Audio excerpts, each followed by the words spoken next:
feel about this upcoming year? I don't know. So Keith today just slipped a little trade in. It's for the record, it's not even July 1st yet.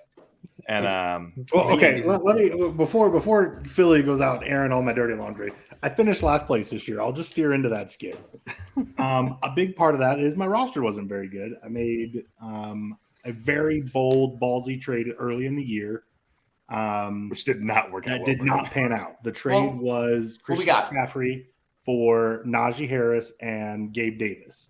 I like it, actually. I was try to put yourself very early in the year.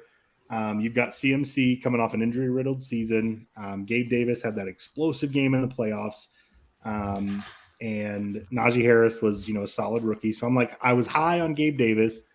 And so I was like, okay. I think I also threw Cam Akers in there. But Cam Akers, I didn't care a shit about him at all. I actually only took Cam Akers. Neither, don't worry. I only took Cam Akers because Philly grabbed Travis Etienne. And that's who I wanted with my pick there. And I was like, okay, well, I'm going to go ahead and still take a running back. So essentially it was CMC for Gabe Davis and Najee Harris, and it just didn't work out. I was banking on CMC probably getting hurt. I was banking on Gabe Davis, having a bit of a better year. And I was banking on Najee just, being at least as good as his rookie year. Maybe not better, but, whatever. That backfired. But then Keenan Allen, stubbed his toe and missed 12 weeks, with a hamstring injury. And the rest of the season just didn't go well. And so the trade that I recently accepted today was for a keeper. I offered my second round pick for CeeDee Lamb and a fourth. So I send out the second round pick. I get back CD, who will end up being my keeper if it goes through, which I think right now there's 5 yeses on it. So it should. And then I'll get back a fourth. And so I'll end up keeping CD. My other keeper option would have been Keenan Allen, which if I really wanted to take a chance on him again, he'll probably be there in the third round if I wanted him. But I don't know that little dainty hamstring of his. I don't think I can trust that anymore. So they just drafted Quentin Johnston too. In the first yeah, exactly. So we'll see what happens there. But yeah, so that's the trade. That's the context going into this season. So I need to be a little bold to try to make up some ground. I need something better than Keenan Allen as a keeper. Are you at all worried with that trade going through? Because it's good value. I mean, you're ultimately doing a swap, a 2 for 4. You're getting CeeDee Lamb, wide receiver 1. Are you at all concerned now, though, that it's Brian Schottenheimer at offensive coordinator, heavy run first? Mike McCarthy's already talked about running the ball a lot. Not that he's going to have a bad season because he's CeeDee Lamb. He's a wide receiver 1, easy. But it might not be the season you're hoping for. So the initial trade offer was CD for my second straight up. And I was like, well, I don't want to give up a pick and give you an extra pick. So I was like, let me see if I can squeeze another pick out of there. And I offered to take back his number 4 pick, and he was like, yeah, sure. So I think the offense is going to change. I think Tony Pollard emerging certainly goes a long way for the Cowboys.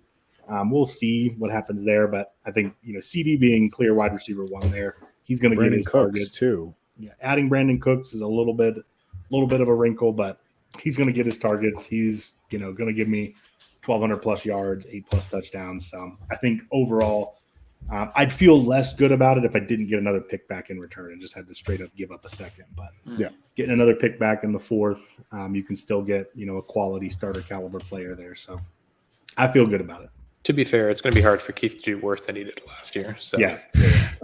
Keith, what was your overall record last year? What was it, 3-9, something like that? 4-8? Let's see. I didn't have the worst record in the league. I just lost our toilet bowl. You're 4-8. Yeah. So what was his points for though? It was bad. I was probably worst in the league. I'd have to guess. Yeah, you were last. So you had 1,279 points or 1,280 points for. You were last. Second to last was 1,314. So a 32 point difference between you and if Keenan Allen has a normal hamstring injury that keeps him out 3-4 weeks, who knows? What I'm not going to talk about is the guy that finished last. just not going to mention his name, but he had almost 200 points for more than you, or over 200 points more for than you, and finished dead last 2-10. Yep. Well, now I'm just curious who it is, and this is not your show, so we don't need to protect the innocent here. This is protecting me. So I just want to clarify before I say anything. Philly and this particular person have a back and forth. So Interesting. So I'm just saying that this is a fact. This is not an opinion. This is not a dig. This is just a fact. The fact is that Joe finished last in the league in the regular season. However, he turned it on in the toilet bowl and had a really good finish. I'll just say nobody wants to face Toilet Bowl Joe. No. If Toilet Bowl Joe could somehow squeak into the playoffs, he'd win the league every year. This beef started though from Philly on the pod saying, "I'm not trying to like roast you." Proceeds to roast said person for like 5 straight minutes. I said relentlessly.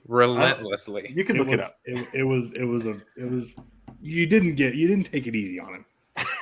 It was bulletin board material for years. Wow. It still is. We are now cordial. In real life, we're good friends. In the league, let's just put it this way. Joe had the idea to make rivals, so everybody could have a rival, and we'd have a rivalry week. So we did that this past season. And so he went through and decided on the rivals himself and then scheduled them during our rivalry week. He could pick anybody and chose me. So the animosity is not gone there, I don't think. Absolute threat. Yeah, I take that as a sign of respect, you know. I think he really respects me. Something. Something.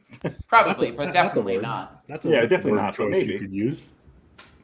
So maybe let's talk about this year. New crop of players coming in with the NFL draft being done and dusted. A lot of quarterbacks in there now, some better than others, obviously. Let's talk a little bit about, because we're all looking at you guys. You run this fantasy football show. You're semi-stable geniuses. You've